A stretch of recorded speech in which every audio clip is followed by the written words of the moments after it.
All right.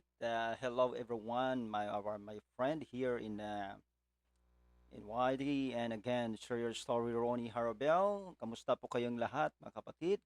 At sana'y makabsat at sana'y po'y patuloy po tayong magsusuportahan sa ating mga channel. Bago ang lahat ay ako'y nagpapasalamat po talaga sa inyong patuloy na pagsuporta po dito. At nandyan po sa baba din po, nakita niyo po yung mga channels, si Larry Mix Vlog, um, Marvic Pires, Call Joyce Channel, Kalibangan Official. At the same time, my second account, Church Ministry. So, you can subscribe them at para po patuloy natin silang suportaran. Anyway, nandito po tayo and one of continue to talk about this very important again ng ating pag-usapan patungkol pa rin po na sa ating challenge 2 sa ICC pa rin na ating ipagpatuloy dahil po may magandang report po ang abogado ni former President Roa Duterte na si Attorney Nicolas. Okay, but before that ay ating pakinggan muna ang awitin mula kay Don Mowin. Ang magandang ito ng lahat po ay talagang itong kanta to is God Will Make a Way.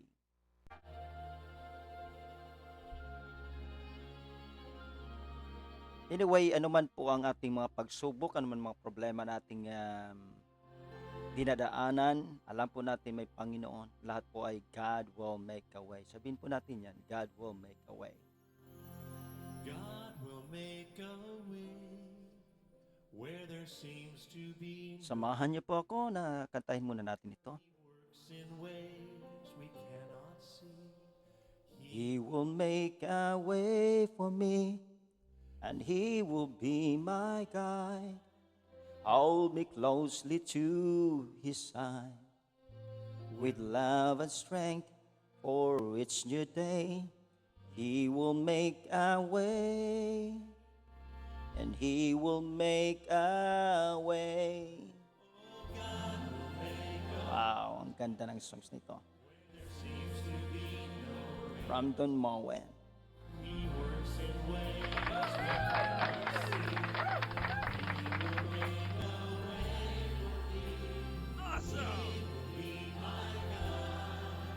Hold me closely to His side, with love and strength for each new day. He will make a way. He will make a way. By a road We in the wilderness, He will lead me. rivers in the Desert will I see, and heaven and earth will fade, but His word will still remain. He will do something new today.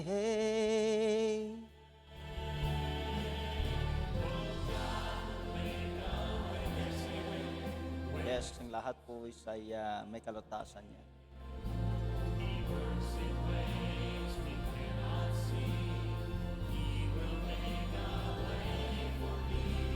And He will be my guide.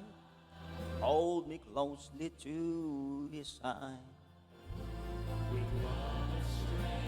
For each new day, He will make a way. He will make a way. Oh, God will make a way where there seems to be no way. He works in ways we cannot see. He will make a way for me, and He will be my guide. Hold me closely to His side, with love and strength for each new day. He will make a way. He will make a way.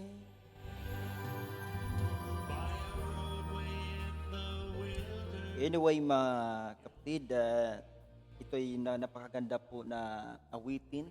Ang lahat ito ay talagang mayroon pong katapusan. Basta tayo po ay magtiwala sa Panginoon. Amen. So tonight, at maraming salamat po na patuloy pong pag-support dito. But we will talk about this today. At bagong lahat yan, ay huwag kalimutan po na mag-subscribe at mag-like po sa aking channel. Share your story, Ronnie Harbel. Itin po mga taong nandiyan sa baba. Okay? At yung mga kaibigan natin, they will support you too. But anyway, again, nandito po tayo because ang tanong ko, naniniwala ba kayo na mayroong pag-asang makakauwi po ang ating former president?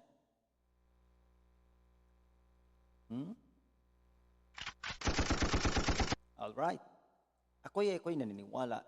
If we talk about this, kung titingnan po natin ang status, titingnan po natin ang situation, no? Kahit po sa ICC, if you look and if we check their law, ganit po dito sa Philippines law. Although we are not, hindi po tayo abogado, pero siyempre nababasa din naman natin at alam po natin yon. At lalo na po sa mga ngayon ay mga taong talagang bihisa pagdating po doon sa tinatawag po nating law. Kaya dito po natin naintindihan, lubos, ano bang ibig sabihin ng law. And nakita natin na nanauhaan kahit sino po ang situation patungkol po sa ICC. Lalo po mga talagang, alam po nila yan, kahit mga kontra dyan, alam po nila, mayroong problema. At kaya po isang malaking 90% for me, na malaking chance po na pwede itong ibabato po sa ICC. At nangyari din po dito sa Pilipinas. So, pakinggan po natin yung video ngayon sa ating video reaction. Okay, from Nicholas na report. Galing po sa report na ito na talagang kahit po ay dito po natin maintindihan kung ano po ang kahulugan ng lahat. Okay? So let's watch. Isang legal argument ang inihain ng kampo ni dating Pangulong Rodrigo Duterte sa International Criminal Court o ICC. Ayon sa dokumentong petsang Mayo 1, 2025, iginiit ni Atty. Nicholas Kaufman, legal counsel ni dating Pangulong Duterte, na wala ng jurisdiksyon ng ICC sa Pilipinas dahil tuluyan ng kumalas ang bansa sa Rome Statute noong taong 2019. Sa ilalim ng Article 19 ng Rome Statute, maaaring questionin ang jurisdiksyon ng ICC sa isang kaso kung ang akusado ay hindi sakop ng mga umiiral na kondisyon ng kasunduan. Sa isang panayam sa ICC, naunang sinabi ni Atty. Kaufman na ihahain nila ng mosyon sa lalong madaling panahon. In the coming days, perhaps even today, perhaps tomorrow, perhaps at the beginning of next week, but no more than in 1 week, we will be filing our jurisdictional challenge. Binibigyang diin ng kampo ni Duterte na mahalaga ang pagiging kasapi ng isang bansa sa Rome Statute sa mismong panahon ng investigasyon o paglilitis. Kung wala ito, ayon kay Kaufman, ay walang sapat na batayan ng ICC para ituloy ang kaso. Sa jurisdiction stricto sensu o striktong interpretasyon ng jurisdiksyon, may tatlong elementong tinitingnan: krimen, panahon, at individual na sangkot. Una, kung anong krimen ang sakop. Pangalawa, kung kailan ito nangyari. At pangatlo, kung sino ang sangkot. Iginiit ng kampo ng dating Pangulo na hindi dapat basihan ang nationality o teritoryo kung wala ng membership sa Rome Statute. Dahil dito, iginiit ng depensa na walang legal na kapangyarihan ng ICC sa kasong ito. Sa panig naman ng Senado, welcome development sa kampo ni Duterte ang mga resulta ng pagdinig ng komite ni Senator Amy Marcos. Ani Atty. Kaufman, posible na gawin nila itong basihan sa mga argumentong isusumite sa ICC. Mention has been made of the arrest, mention has been made even of the jurisdictional arguments. They are very compelling and they support our arguments as well. Patuloy naman ang pagpapadala ng liham ng mga taga-suporta ni dating Pangulong Duterte sa kanya mula sa iba't ibang panig ng mundo. Ayon sa kanyang abogado, mahalaga ito sa kanilang moral at legal campaign. Ipinonto ni Atty. Kaufman na in high spirit si dating Pangulong Duterte at nananawagan ito sa publiko na igalang ang judicial process ng ICC, isang mahabang legal battle na kanilang hinaharap. Mula dito sa The Hague, Netherlands, ito si Anton Cero, ang inyong Global Citizen Correspondent, SMNI News. Alright, narinig po natin yung video. Sabi po ng ating former president, igalang po natin ang pasya ng ICC. It's a long process talaga ito. Pero narinig po natin, pagdating po dito sa sinabi po ni lawyer Nicholas na or the next week ay posible po sila na sumiti po sila sa para po sa kaso na yan. At isang mabigat po na maliban doon sa sinasabi pong maliban doon sa paghuli doon sa panahon ng hinuli ang ating former president or tinatawag pong wala na pong jurisdiction ang ating ang ICC sa Pilipinas. Merong debate pa yan. Pero doon sa kaso, doon sa Senate hearing ay posible at ito'y gagamitin po ng abogado po ni former president para po ay gamitin ito para po sa ICC na kailangan po bakit kailangan pong pauwiin si former president dito sa Pilipinas. O, di ba? So, ibig sabihin ay malaking tsansa po talaga ito na tayo po makakauwi po talaga. Now, 90% na makakauwi po ang ating former president. Nakikita ko po kung maisusumiti agad ito by next week ng ating ng abogado ni former president, no? Bago po ang September na yan, di ba? So kailan dito by next week na ba or sunod pang linggo ay magkaroon na po ng eleksyon sa atin dito, di ba? So ito pong ang pinakamalaking bagay po talaga, lalo na po sa mapapanalo natin sa mga isinumiti at nirecommend po ng ating former president. Kahit po ang ating Vice President Sara, nakita naman natin po grabing support ng mga tao at talagang malalapit ang mga Filipino po sa ating Vice President.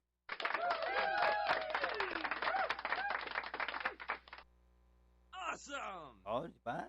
So, kaya nga medyo alarma talaga, no? Naging alarma talaga ang kalaban dito. So, sa politika, ganun po talaga ang politika eh. So, wala tayong magagawa, ganun talaga, mayroon talagang kakalaban at aalis. So, nakita natin mahina po ang sa kabila dahil po ay marami pong umalis na sa kanila. Isa na po si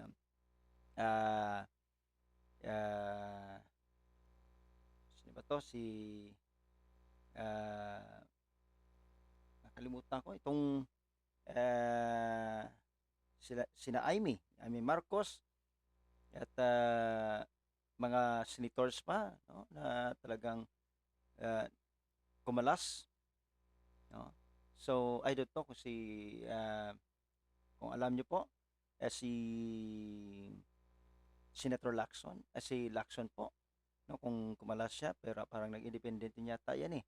So ngayon ay nakikita na po natin kung ano po ang kalagayan ng takbo ng politika dito. Napakagulo. Siraan dito, grabe talaga, no? Napakatindi at ito po ang kita ko talagang maapektuhan po talaga tayo. Kaya ang iba nga yung aking mga dito, yung mga kaibigan ko dito sa YT ay parang wala nang gana makinig po pagdating po sa politics. Kaya nga bumagsak po ang aking views. But okay lang yan. bumaba po at parang ayaw na mag-support. But it's just okay. Natural lang po yan. Siyempre, hindi naman natin mapipilit yung mga iba na talaga ayaw na po nila sa politics makinig. Actually, ako, I'm not really, I don't care about politics. Ngayon talaga ako ano dito, ng ganito at siguro, baka, I mean, this is my niche at ating pong tutukan ito at depende po sa kalooban ng Lord na pagpatuloy ito. Bagamat siyempre ating pong antibayanan ang bawat nangyari, hindi po pwede. No, na ganito na lamang nangyari sa ating Pilipinas. Alam nyo kasi bakit? Kahit sa gusto man natin sa hindi, bahagi po tayo ng Pilipinas. Ang dugong maharlika, I mean, ang dugong pagka-Filipino, ay hindi po maaalis po sa atin yon. Kaya hindi po pwedeng maging kawawa lagi ang ating Pilipinas. Kaya pag pinabayaan yan, ay ang nakaupo dyan ay talagang kawawa po ang Filipino. So, lalo na po ang ating mga OFWs, dahil po sila ay grabing sacrifice nila, malaking naitulong po nila sa Pilipinas, at malaking dollars na kanila pong send nila dito, at para po sa mga taxes na yan, ngunit nabubulsa lamang. Diba? Diba? So, yan. In a way, yan po.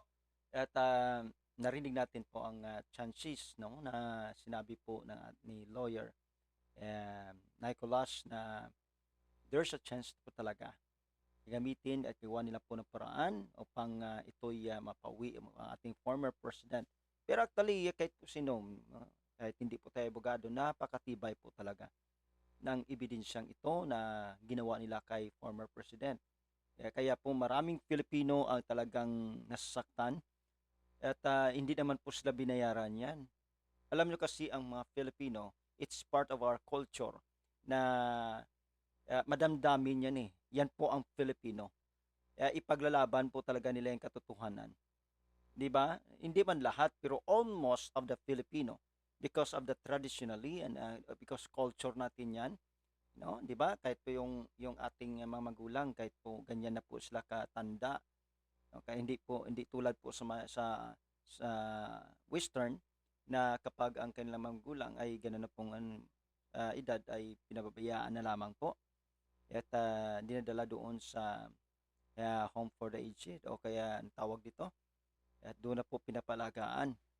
No? So hindi tulad ng mga Pilipino, tayo mga Pilipino dito kahit matanda na po ay talagang patuloy po natin pong nalagaan kahit mahirap po tayo kahit po grabe ang sakripisyo, importante kasama pa rin po natin sila, although minsan na hindi po maiwasan na talagang bagok tayo sa kanyang mga sitwasyon, pero yung mga tradisyonal or mga culture na ating mula pa noon hanggang ngayon ay nandyan pa rin. Although ngayon ay unti-unti pong parang yung Filipino ay nasasakop po sa practices ng culture ng Western yan dahil po yan sa gadgets o kaya sa electronics na talagang, pero at least nandyan pa rin, nabubuhay pa rin yung pagka-Filipino. Kasi ano yan, diwa yan eh. Diba? Diwa yan at hindi po yan maalis sa atin. Awesome! Oh, diba? So, yun po at least abangan natin at pagpatuloy natin ito dahil po ang lahat ay kailangan po natin talagang hindi po pwede na wala po tayong pakialam dito. Lalo na po ako kasi nandito po kami bilang Filipino. Isa po kaming apektado sa mga sitwasyon ngayon at marami na po namatay dahil sa politics po. Nakakawawa, kahirap-hirap naman mga ganitong sitwasyon ngayon. At mula noon talagang ganyan talaga ang politika. Kaya kailangan po natin ng isang leader na talagang matuwid, no? Tandaan po natin sa panahon po ni King Saul, ang Israel ay humingi po ng hari na mag-lead po sa kanila. Bagamat ayaw ng Diyos 'yon, no? Ayaw ng Diyos kasi ang gusto ng Diyos siya ay po ang maging hari. Ngunit sa katigasan po ng Israel ay humingi po doon, ibinigay po, no? Ibinigay po ng Diyos ang kagustuhan nila at sinabi niya kay Samuel, okay, sige, maghanap ka ng hari. At yun po si King Saul. Pero dahil po sa kasakiman o dahil po sa kawalan at talagang nandyan po yung ang ginawa ni King Saul ay wala pong trust sa Diyos at sarili niya na po ang kanyang kagustuhan at hindi na po siya sumunod sa salita ng Panginoon sa pamagitan po ni Prophet Samuel. Kaya ang Diyos po ay naghanap po ng bagong hari.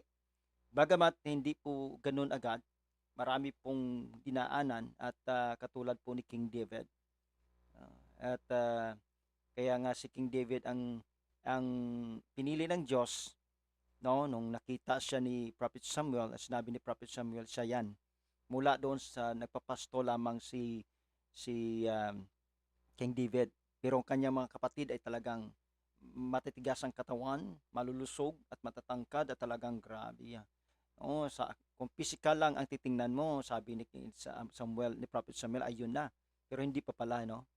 No, di ba? Hindi pa pala. Pero kasi alam nyo, ang Panginoon po ay tumitingin po sa puso. Hindi po sa panlabas. Ano man ang kanyang pangalan pagdating po sa lidatura. O ano man ang kilalaman siya, kundi ang tinitingnan lagi ng Panginoon ay ang puso ng tao. That's why si David ay tinawag after God's own heart. Okay? So yun po, at sana po may mga bagay po tayong maunawaan at maintindihan po ang kahulugan po ng kasi bubuto na tayo, di ba? We are going to election na. Kaya in-encourage ko rin po ang ating mga OFW, wag po kayong mawala ng pag-asa.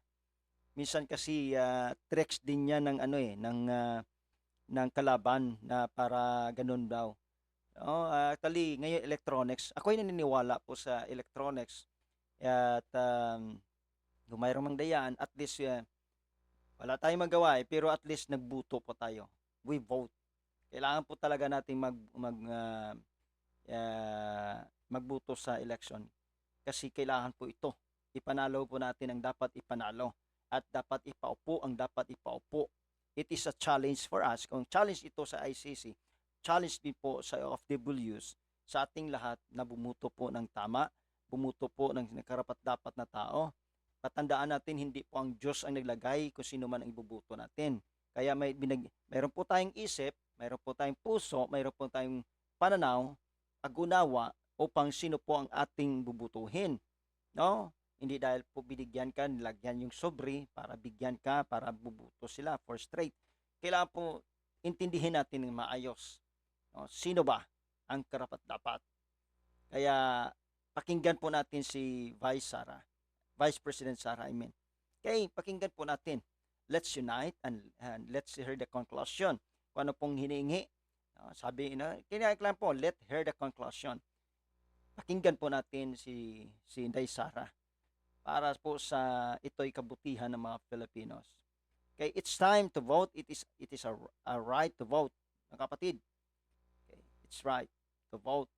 Kaya dalawang grupo lang ngayon, dati nung nakarang eleksyon ang ilang grupo. Ngayon is dalawang grupo lang ang nagkikipaglaban. The Marcos side and the Duterte side. So that's reality po. Hindi po natin maiwasan yan. Okay, so this is the right time that you have to vote the right people, ilagay sa Senado, ilagay po sa Congress, at ang barangay din po. Okay, sa governors, tama ba? Dala ba ang governors? Hindi, no? Hindi pa yata. Ang mga mayors pala, no? Mayors, let's just vote them, the councilors. So nasa atin yon. Okay, pero tingnan po natin, ang dapat ibubuto ay dapat ibubuto ng tama. Ilagay po natin sila sa tamang direksyon. Ako naman, pananaw ko, hindi ko mo Duterte yung kasamaan sa baba, ay tingnan po din po natin kung yun pong taong yon ay karapat-dapat po sa doon. Kasi baka kikiayon din po sa daloy ngayon, dahil alam nyo, napakaraming tao talaga nasa side po ng mga Duterte. Hindi po talaga matitigilan yan kahit po i-deny nyo pa ang katotohanan na ihayag po. Di ba? Alright. Sige. So again, this is your story, Ronnie Harbel. At least it is challenge to us, challenge to ICC. No? Ngayon, siyempre, nandyan po nakita natin kung ano pong hinayag. Nilatag po ni lawyers Nicolas, na abogado po ni President, former President Duterte. Malaking panalo po para ito. Pero sabi ni former President ay na mahabang, irespeto po natin ang ICC. Ngunit alam niya is mahaba pa ang labanan. So, nakita natin talagang nagtitiis din po siya doon sa loob. Hindi po biro ang kanyang dinadaanan doon. Anyway, although hindi pa rin katulad dito yung kulong dito, yung kulungan kaysa doon sa Hague. Pero tandaan po natin na ganun pa rin emotionally. Hindi man natin nakita si former president, pero dama po ng buong Filipino kung paano po siya naghihirap. Iba po kasi na sa bahay mo. Ang bahay mo kasi that is sa Davao, that is your comfort zone. Kaya pag inalis ka dyan, kahit anong layo mo pa, kahit saan ka pa magpunta, kahit ilang taon ka pang hindi umuwi dyan, bahay mo yan eh, uuwian mo pa rin. Di ba? Kaya tingnan mo yung manok, simpleng manok na lang. Yung manok, pag nangitlog yan, nandun yung sa pugad. Okay? Doon yung mangitlog. Alright. Sige. Again, this is your story, Ronnie Robel, or Pastor Ronnie Robel. Ako'y nagpapasalamat po sa patuloy na inyong suporta sa aking channel. Because why? I will support you too. Alright. Sige. Maraming salamat. God bless you all. In the name of Jesus Christ. Maraming salamat. See you again for the next video po. Bye-bye.